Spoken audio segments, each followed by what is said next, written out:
संत महापुरुषों के ये पावन वचन है कि जो सतगुरु का प्रदान किया हुआ नाम जपता है उसके सारे दुख दर्द सब पाप नष्ट हो जाते हैं।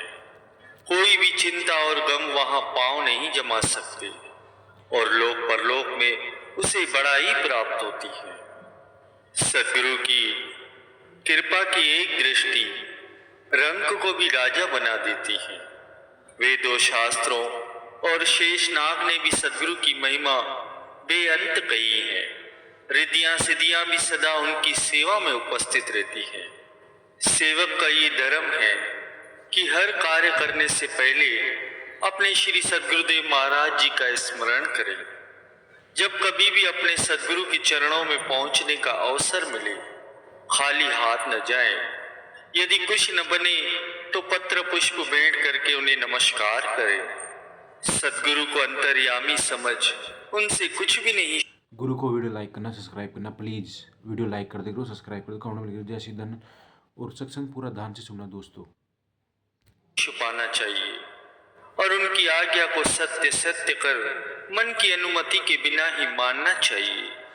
संसार में जितनी भी सेवाएं पूजाएं हैं उन सब में पूर्ण संत सद्गुरु की सेवा पूजा सर्वश्रेष्ठ है और अधिक फलदायक भी है। जिसने भी सद्गुरु की सेवा पूजा श्रद्धा पूर्वक की है उसने सब कुछ कर लिया है और सब कुछ पा लिया है।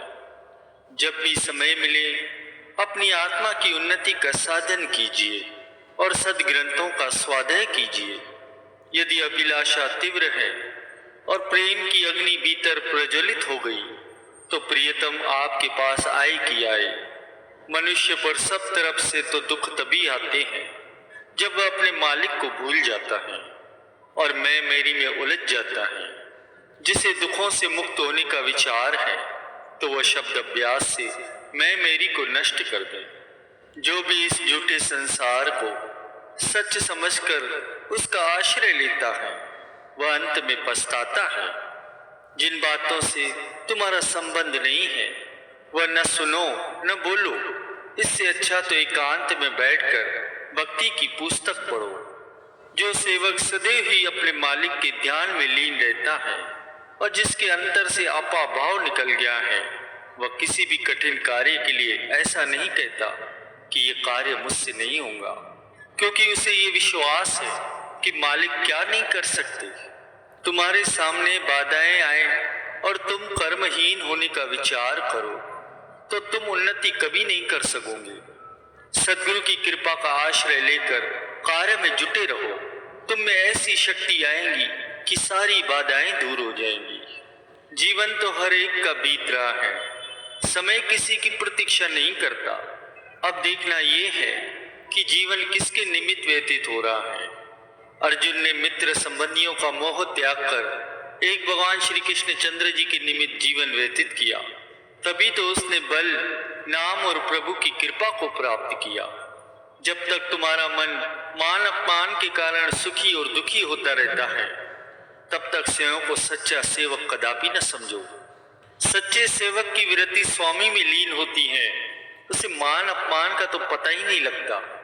बहिर्मुखी व्यक्ति एक घंटे में जितनी व्यर्थ बातें करता है अंतर्मुखी वृत्ति वाला मनुष्य उतनी एक वर्ष में भी नहीं करता।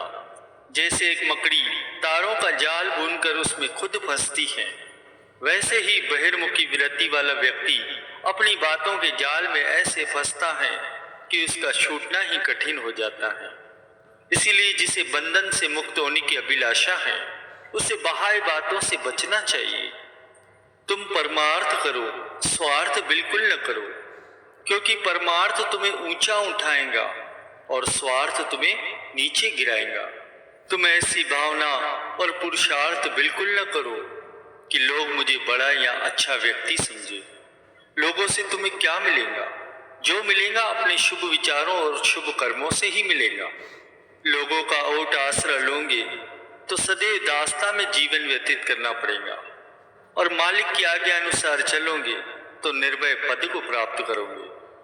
जो केवल शरीर का ही श्रृंगार करता रहता है और आत्मिक उन्नति के लिए कुछ भी नहीं विचारता उसे ऐसा मलिन व्यक्ति समझो जो वर्ष में एक बार भी स्नान न करे और प्रतिदिन वस्त्र बदलता रहे। यदि तुम कहो कि भक्ति के मार्ग में मैं अच्छे से अच्छा प्रचारक बनूं और लोग मुझसे से अधिक लाभ प्राप्त करें, तो सर्वप्रथम उस मार्ग के नियमों का पालन करो।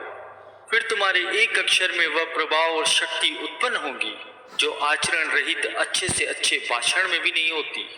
यदि तुम्हारे कीर्तन और सत्संग करने में ये भावना है कि लोगों से कुछ प्राप्त हो, तो तुम स्वयं ही भूखे हो, फिर दूसरों को तुमसे क्या प्राप्त होगा?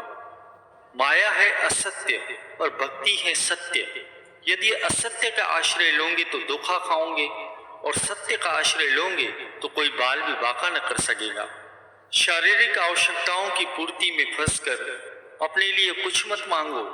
फल की इच्छा को त्याग कर पूर्णतः मन और तन से कार्य में संलग्न हो जाओ, यही सफलता की चाबी है। ऐसे ही एक व्यक्ति ने संत से कहा कि 20 वर्ष बीत गए हैं भक्ति करते हुए, परंतु भगवान ने एक पुत्र नहीं दिया।